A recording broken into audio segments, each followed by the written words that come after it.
Si vous voulez rendre le DAX dans Power BI efficace et simple à lire, il suffit tout simplement de créer des variables à l'intérieur et c'est le but de ma vidéo d'aujourd'hui.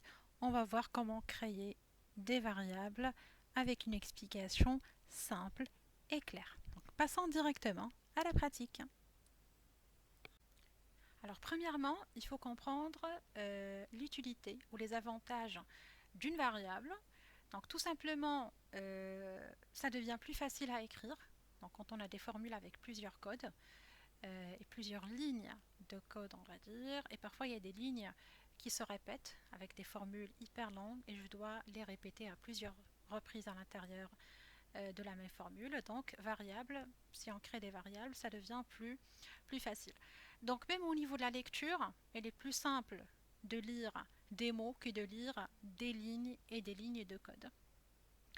Et on peut même modifier le DAX facilement quand on crée des variables. Donc ça ne prend pas beaucoup de temps à créer des formules avec beaucoup de fonctions.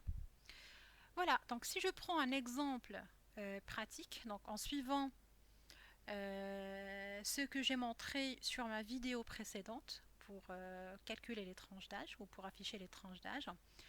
Donc vous pouvez bien sûr revenir à cette vidéo sur la création de la méthode d'analyse banding ou la méthode d'analyse du regroupement. Donc ici j'ai la colonne âge.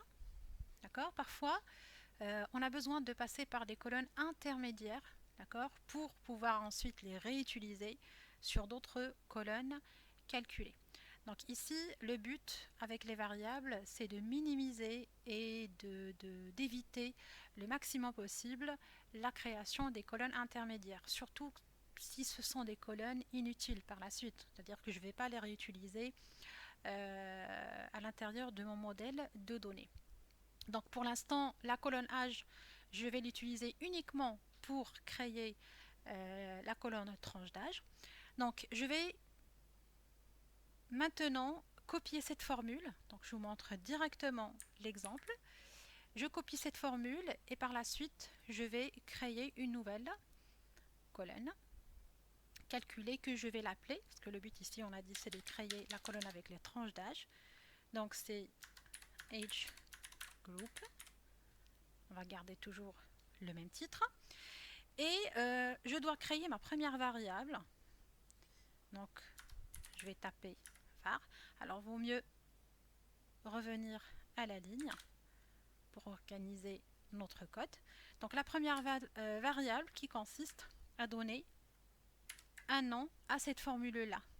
Donc, la variable qui est nommée par âge et qui va nous renvoyer la valeur de cette formule. Donc, celle-là, c'est ma première variable.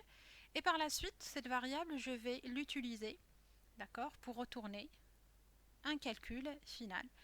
Donc, juste après la variable, il y a toujours return, donc qui va me retourner un calcul.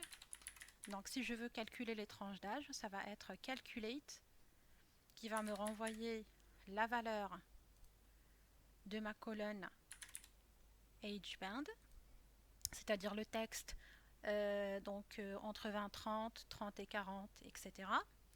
Et bien sûr, il va me renvoyer ces résultats-là en fonction du filtre. Donc le filtre en utilisant bien sûr la fonction filter qui va nous filtrer la table age bands.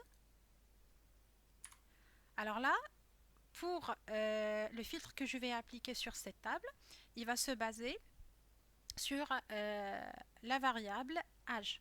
Donc là, je n'ai pas besoin d'aller chercher directement la colonne âge que j'ai créée auparavant. Il suffit tout simplement d'aller chercher la variable âge. Donc ce sera la variable âge qui va être supérieure ou égale à age band low. Donc je reviens à la ligne, je rajoute double E et aussi je cherche les âges qui sont inférieurs à age band high. Donc je vais fermer ma parenthèse et encore une deuxième parenthèse et je valide ma formule. Voilà, comme ça, il va me renvoyer directement la bonne formule ici sans passer forcément par la colonne âge. Alors, il y a une deuxième chose qu'il faut comprendre. Donc, une variable, il peut aussi faire référence à une deuxième variable. Alors, je vous donne un autre exemple. Je vous donne l'explication toujours par rapport à cette formule-là. Donc, pour la première variable, l'âge, donc au début, il va me calculer la différence entre cette date et la date birthday de chaque customer. Normalement, si je prends que cette formule-là, il va me renvoyer l'âge en jours. Et si je le divise par 365, il va me renvoyer l'âge en années. Donc, si je veux par exemple créer une deuxième variable qui va me renvoyer ce calcul-là, c'est-à-dire l'âge divisé par 365. Donc, avant de faire ça, pour ma première variable, je vais lui changer de nom parce que je vais supprimer la division par 365. Et là, ça sera plutôt l'âge en jours. Donc, ça sera age in days. Donc, je garde cette formule, je vais tout simplement supprimer la division par 365 et puis je vais revenir à la ligne pour créer ma deuxième variable. Et maintenant, cette variable, ça sera la variable âge qui va me renvoyer le calcul final qui est age in days, c'est-à-dire cette variable. Quand vous remarquez, je n'étais pas obligée de recréer toute la formule que j'ai ici. Donc, cette formule, il fait référence au nom age in days que je vais diviser par 365. Et je valide par entrée. Donc, la variable aussi, il peut se référer à une table. Parce que l'age in days ou age, il va me renvoyer une valeur.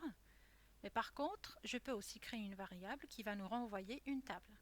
Et donc la formule ou les lignes de code que j'ai à l'intérieur de mon DAX ici qui me renvoie la table, c'est à partir de la ligne 6. Donc la fonction filter, ça renvoie une table filtrée. Donc je peux dans ce cas-là créer une troisième variable que je vais l'appeler par exemple bands table qui va être égale à cette table.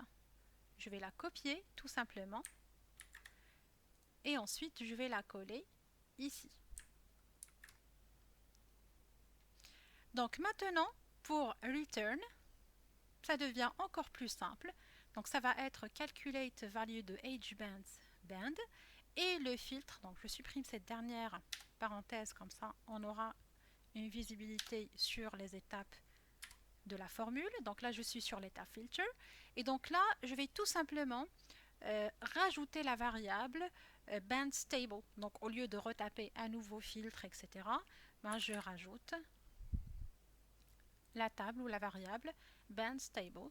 Donc je ferme ma parenthèse, je reviens à la ligne pour fermer ma dernière. Oups, non, il n'y a pas de parenthèse à fermer de plus. Ben voilà, donc je valide à nouveau ma formule. Donc ça me donne bien les résultats ici. Et donc là, tout simplement, je vais venir supprimer la colonne intermédiaire âge parce que j'ai tout inséré à l'intérieur de la même colonne age group. Donc si je supprime celle-là, ok, voilà, donc ici ça me donne automatiquement les résultats sans impacter ma formule. Ben voilà, donc j'espère que ça a été clair et je vous dis à bientôt avec d'autres astuces dans Power BI.